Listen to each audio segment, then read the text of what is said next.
தமிழகம் முழுவதுமே 39 பாராளுமன்ற தொகுதியில பாரதிய ஜனதா கட்சி தேசிய ஜனநாயக கூட்டணியுடைய வாக்குகள் ஒத்து பார்ப்பாங்க.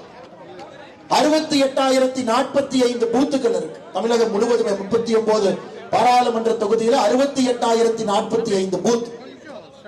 அந்த 68,000 பூத்துல 7,174 பூத்துல பாரதிய ஜனதா கட்சி தேசிய ஜனநாயக கூட்டணி முதல் இடத்திற்கு வந்திருக்கிறது.